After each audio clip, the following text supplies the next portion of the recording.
My name is Roger Watson. I'm the curator of the Talbot Museum in Lacock in England.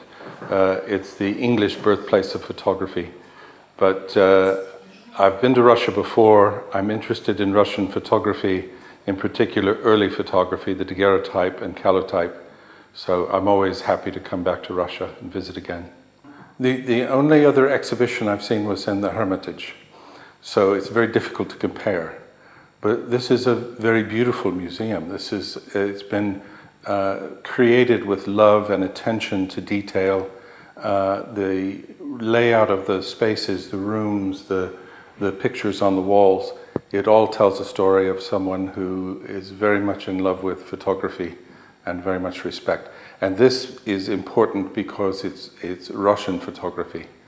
So every country needs a home for its own culture, its own photography. And I think this is a very important place. There's been several pieces. In one of the previous rooms, there's work of a pictorial artist. And one of the photographs in particular, it's of the artist dressed as a nun in a frame with an arch around the frame.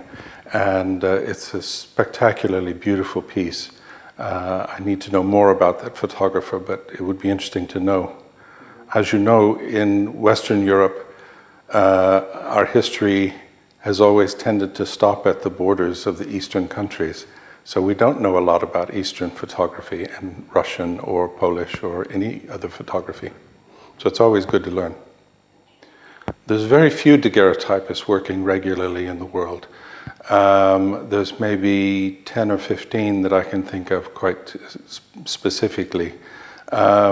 Someone told me once that more people have reached the peak of Mount Everest than have made a daguerreotype, and it's still true.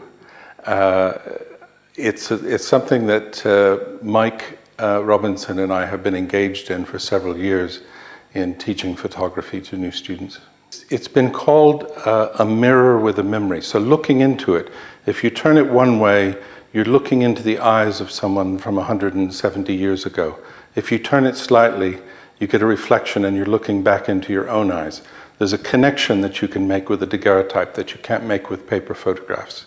It's something a bit special and eerie at times to look into the eyes of someone you know who has been dead for many, many years, but they look so alive and so full of life.